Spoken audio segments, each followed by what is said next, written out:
السلام علیکم ورحمۃ اللہ۔ آصف بھائی، آپ نے ویڈیو بھیجی ہے حنیف قریشی کی حضرت امام مولا علی علیہ السلام کے حق پر ہونے کے حوالے سے وہ معاملات یا وہ تنازعات مشاجرات جو جناب حضرت مولا علی علیہ السلام، حضرت عائشہ، حضرت معاویہ رضوان اللہ تعالی علیہ مجمعین وغیرہ کے بیچ میں ہوئے،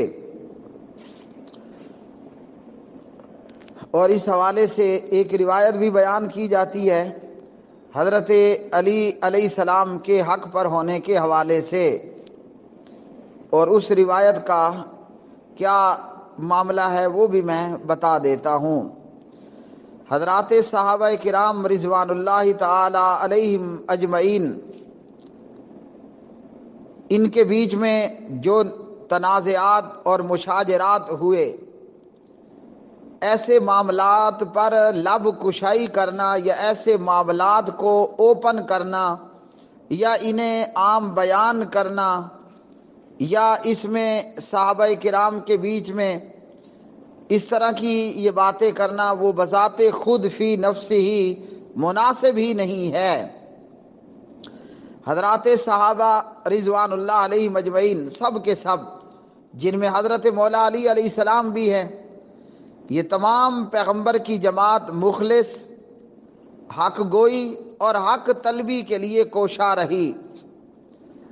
صحابہ کرام رضوان اللہ تعالی علیہ مجمعین کے بیچ میں تنازعات مشاجرات، ان معاملات میں بحث و تکرار سے گریز کرنا ہی ضروری ہے یا کہ یہ زیادہ بہتر ہے۔ ان معاملات میں گفتگو کرنا اور اس میں جو باتیں بہت ساری کی جاتی ہیں وہ بذات خود اپنے آپ میں درست نہیں ہیں۔ صحابہ کرام وہ عظیم جماعت تھی جن کی تیاری اور جن کی تربیت پیارے نبی علیہ الصلاۃ والسلام نے بذات خود بنفس نفیس کی۔ اب ان حضرات میں اور اس جماعت کے اندر اس بحث کو شروع کر دینا کہ حق اور ناحق کا معاملہ، تو اس معاملے میں کئی لوگوں کو پھسلن ہوئی اور ایسے لوگ پھر بہت دور جا کر پڑے اور بہت دور جا کر گرے۔ صحابہ اور صحابہ کی جماعت وہ سب کے سب عادل ہیں، اور عدالت صحابہ ایک مسلمہ چیز ہے جس میں سے کسی کو بھی انکار نہیں۔ اب یہ کہ وہ بشر تھے، آدمی تھے، انسان تھے، اور کل بنی آدم خطاء وخیر الخطائین التوابون کے تحت، کل بنی آدم خطاء وخیر الخطائین التوابون کے تحت جو ہے وہ خطائیں ان سے بھی ہوئیں، اور خطا کاروں میں سب سے بہتر خطا کار وہ ہوتا ہے جو توبہ تائب ہو جائے۔ اور حضرات صحابہ کرام کے یہ معاملے جب ان میں سے کسی سے بھی کوئی ایسے معاملے کا وقوع ہوتا اور ان کو اس پر متنبہ کیا جاتا تو وہ فوراً بارگاہ الہی کے اندر توبہ تائب بھی ہو جاتے۔ اس لیے قرآن مجید فرقان حمید نے حضرات صحابہ کرام رضوان اللہ علیہ مجمعین کو ہمارے لیے آئیڈیل بنایا۔ فَإِنْ آمَنُوا بِمِثْلِ مَا آمَنْتُمْ بِهِ فَقَدْ اهْتَدَوْا۔ قرآن مجید نے صحابہ کا مقام بیان کیا، وَالسَّابِقُونَ الْأَوَّلُونَ مِنَ الْمُهَاجِرِينَ وَالْأَنصَارِ۔ قرآن مجید نے صحابہ کی جماعت متعلق کہا، امتحن اللہ قلوبہم للتقوی۔ قرآن مجید نے صحابہ کی جماعت کے متعلق کہا، لقد رضی اللہ عن المؤمنین اذ یبایعونک تحت الشجرہ۔ اور اسی طرح قرآن مجید فرقان حمید نے صحابہ کی جماعت ہی کے متعلق کہا، محمد رسول اللہ والذین معہ اشداء علی الکفار رحماء بینہم۔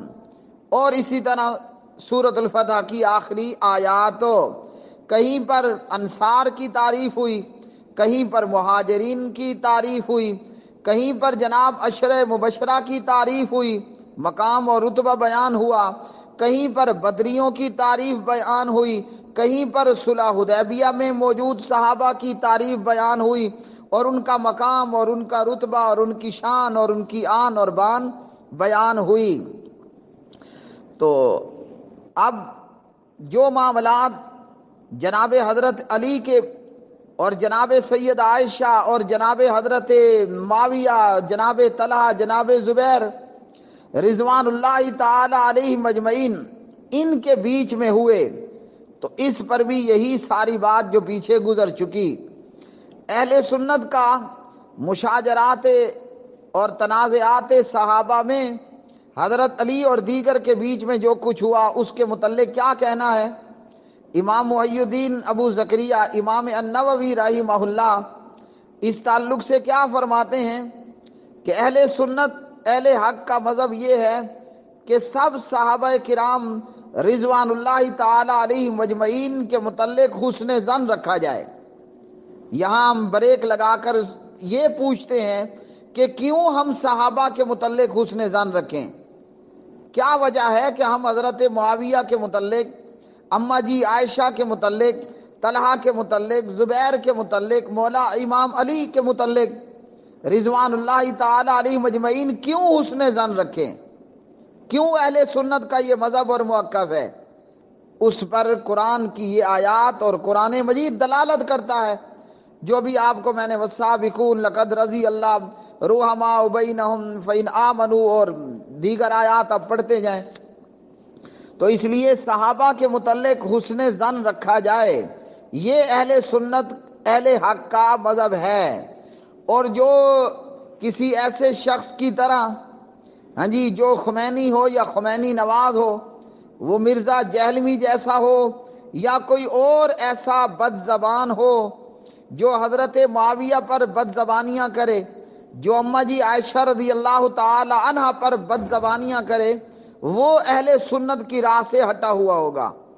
تو اہل سنت اہل حق کا مذہب یہ ہے، امام نووی فرماتے ہیں رحمہ اللہ، سب صحابہ کے متعلق ہم نے حسن ظن رکھنا ہے اور یہ ہمیں قرآن کا حکم ہے۔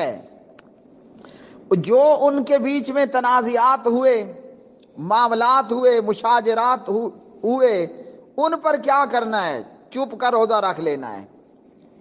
کیا کرنا ہے؟ چپ کا روزہ رکھ لینا ہے۔ اور صحابہ کرام رضوان اللہ علیہ مجمعین، ان میں مجتہد اور صاحب رائے صحابہ، ان صحابہ کا مقصد قطعاً نافرمانی نہیں تھا۔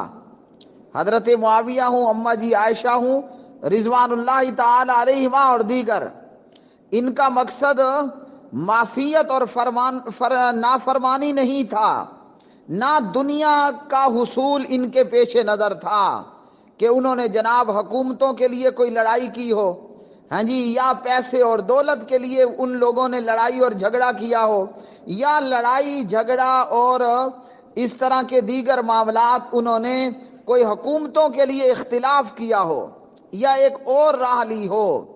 ان تمام کا مقصد جو ہے وہ یہ تھا کہ میں حق پر ہوں اور دوسرا حق پر نہیں ہے، اور اس طرح ان لوگوں کے بیچ میں یہ معاملات ہوئے۔ اب ان میں سے بعض اپنے اجتہاد اور اپنی رائے کی بنیاد پر صواب پر تھے، یعنی درست بات پر، اور بعض جو ہیں وہ خطا پر تھے، اور جو خطا پر تھے وہ خطا کے باوجود معذور تھے۔ کیوں کہ جب مجتہد اجتہاد کرتا ہے تو اگر وہ خطا پر بھی ہو تب بھی وہ ثواب کا حقدار ہوتا ہے کہ اس نے اجتہاد تو کیا۔ اگر اس کا اجتہاد درست ہو مولا علی علیہ السلام کی طرح تو وہ پھر دگنے اجر کا مستحق ٹھہرتا ہے، یک نشد دو شد، وہ پھر دگنے اجر کا مستحق رہتا ہے۔ اس لیے جن سے خطا ہوئی وہ خطا کے باوجود ثواب کے حقدار اور معذور تھے۔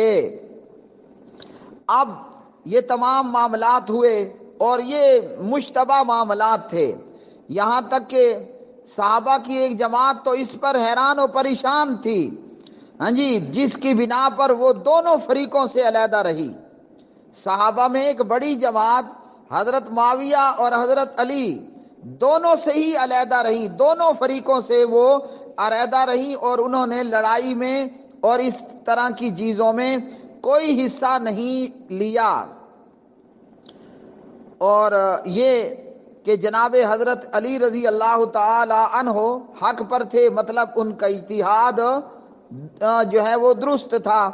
اب اسی حوالے سے مشاجرات تنازعات صحابہ کے حوالے سے شیخ احمد سرہندی فرماتے ہیں کہ جو معاملات صحابہ کے بیچ میں ہوئے، ان تمام معاملات کو نیک محمل پر محمول کرنا ہے، اور صحابہ سے کسی قسم کا تعصب اور عداوت نہیں رکھنی، خواہشات نفس اور تعصب سے دور سمجھنا ہے ان کو، خود بھی دور رہنا ہے۔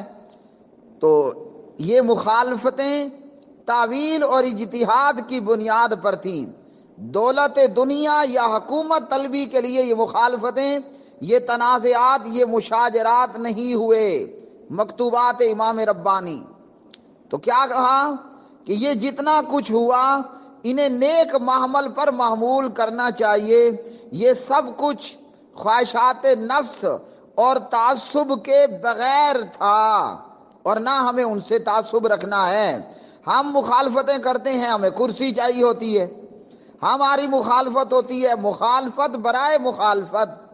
صحابہ میں ایسا نہیں تھا، نہ حضرت مولا علی کو کرسی کی لالچ تھی، نہ امام معاویہ بن ابی سفیان رضی اللہ تعالی عنہما کو کرسی کی لالچ تھی، نہ حضرت علی نعوذ باللہ دولت کے پجاری تھے، نہ حضرت معاویہ کو دولت دنیا سے کوئی تعلق تھا۔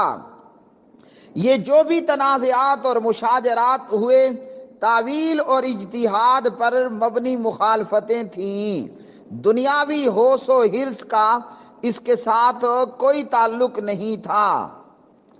دنیاوی حرص و ہوش کا ان کے ساتھ کیوں تعلق نہیں تھا؟ اب یہاں بھی وجہ ہے کہ بھئی کیوں نہیں، میں ہوں تو مجھے کرسی کا شوق بھی ہو سکتا ہے، حنیف قریشی کو وڈا بننے کا شوق ہو سکتا ہے، مجھے اور آپ کو دولت دنیا بھی، یہ بھی ہمارے اندر کار فرما ہو سکتی ہے۔ تو صحابہ کی جماعت کے اندر کرسی کی محبت اور دولت کی محبت کی بنیاد پر اختلاف نہیں ہوئے۔ وجہ یہ ہے کہ کیوں نہیں ہوئے، وہ یہ کہ سر احمد سرہندی بتاتے ہیں کہ نبی علیہ الصلوۃ والسلام کی صحبت کا اثر تھا۔ اس مقدس جماعت کی تربیت کس نے کی؟ دن میں کی، رات میں کی، اندھیروں میں کی، اجالوں میں کی، مسجدوں میں کی، میدانوں میں کی، ہے جی جہاد کے میدانوں میں کی۔ کس نے کی؟ صحابہ کی جماعت کی تربیت جناب محمد الرسول اللہ صلی اللہ علیہ وسلم نے کی۔ اس لیے یہ جماعت حرص و ہوس سے، کینے اور بغض سے پاک اور پویتر ہو گئے، اور کوئی اگر ان کے خلاف بدگوئی کرے گا یا فضول گوئی کرے گا تو یہ کیا ہوگا؟ یہ شیطان کا کام ہے کہ شیطان اس کے ذریعے سے غصہ، نفرت، عداوت، کینہ اور حسد اور اس قسم کی چیزیں پیدا کرتا ہے۔ تو بھائیو، جو خمینی کی راہ پر یا جو خمینی سپورٹڈ لوگ ہیں، آپ ان میں اسحاق جھال والے کو لے لیں، مرزا جہلمی کو لے لیں، جو اس راہ پر چلے وہ اہل سنت کی راہ سے ہٹ گئے۔ اس لیے یہ جو کچھ ہوا رائے اور اجتہاد کے اختلاف کی وجہ سے ہوا۔ دنیا کی دولت اور کرسی کا لالچ نہ امام علی علیہ السلام کے دل میں تھا، نہ امام معاویہ رضی اللہ تعالی عنہ کے دل میں تھا۔ حضرت مولا علی علیہ السلام بھی کرسی اور دولت کے لالچ سے پاک اور پویتر تھے، اور میرے اور آپ کے امام جناب امام علی کی طرح امام معاویہ رضی اللہ تعالی عنہ وہ بھی دولت دنیا، حرص و ہوس اور کرسی کے لالچ سے پاک اور پویتر تھے۔ اور مزید اس پر آپ کو ایک خوبصورت سی حدیث سنا دوں۔ ہاں جی، یہ حدیث ترجمہ تفسیر کے سبق 562 میں بھی بیان کر دی ہے، بڑی پیاری حدیث ہے۔ حضرت ابو سعید خدری رضی اللہ تعالی عنہ راوی ہیں، اور یہ حدیث صحیح بخاری میں ہے، مطلب 24 کیرٹ کی روایت، 6535 نمبر کی روایت ہے، 6535۔ ابو سعید کہتے ہیں رضی اللہ تعالی عنہ، یخلص المؤمنون من النار فیحبسون علی قنطرۃ بین الجنۃ والنار فیقتص لبعضهم من بعض مظالم كانت بینہم فی الدنیا حتی اذا حذبوا ونقوا اذن لهم فی دخول الجنہ۔ نبی علیہ الصلوۃ والسلام نے فرمایا مومن لوگ آگ سے بچ کر آ جائیں گے، یعنی جہنم سے بچ کر آگے کو نکل آئے۔ اب جنت اور جہنم کے بیچ میں ایک پل ہوگا، وہاں پر مومنوں کو روک لیا جائے گا، دنیا میں ایک دوسرے پر جو ان کی زیادتیاں ہوئیں اس کا بدلہ دلوایا جائے گا، یہاں تک کہ جب مومنوں کی تراش خراش کر دی جائے گی اور پاک پوتر کر دیے جائیں گے تو انہیں جنت میں داخلے کی اجازت ملے گی۔ اس پر استاد محترم ہر دل عزیز حضرت حافظ عبدالسلام بن محمد بھٹوی صاحب حافظہ اللہ لکھتے ہیں، اس آیت سے معلوم ہوا صحابہ کرام نمبر 1 پر مومن کون تھے؟ صحابہ ہی تھے نا، صحابہ کرام رضوان اللہ علیہ اجمعین۔ اور صلحائے امت میں جو آپس کی لڑائیاں یا رنجشیں ہوئیں، ان تمام رنجشوں کے باوجود جنت میں جائیں گے۔ کیا مطلب میرے بھائیوں؟ ہمیں یہ عین الیقین ہونا چاہیے، وہ تو جب دیکھیں گے نا، آج ہی عین الیقین ہونا چاہیے، کیونکہ قرآن اس پر ہماری دلالت کرتا ہے۔ میں دیکھ رہا ہوں کہ امام معاویہ بن ابی سفیان خود، ان کے باپ، ان کی ماں، ان کے بھائی، یہ دیکھو وہ جنت جا رہے ہیں، یہ دیکھو حضرت مولا علی علیہ السلام جنت جا رہے ہیں، یہ دیکھو مومنوں کی ماں سیدہ عائشہ جنت جا رہی ہے۔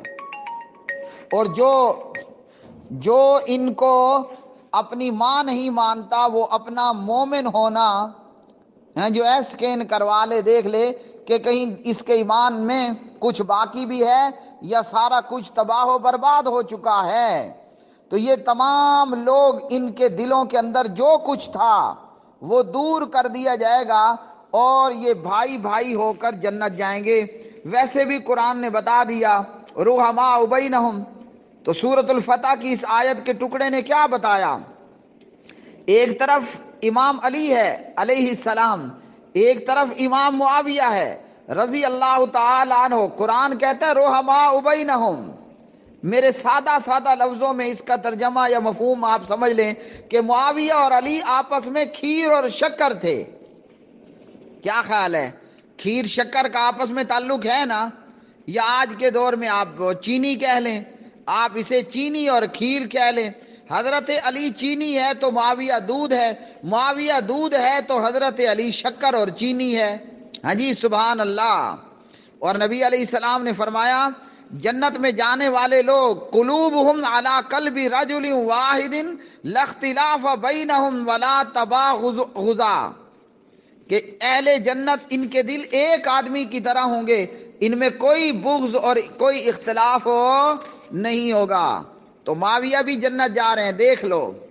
ہاں جی، حضرت علی بھی جنت جا رہے ہیں رضی اللہ تعالی عنہما۔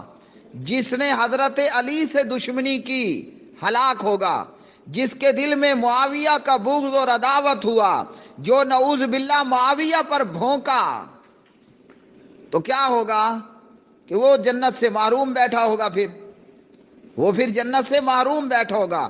جس نے امام معاویہ کو مومن نہ مانا، اس کا جنت سے پھر کوئی لینا دینا نہیں ہوگا۔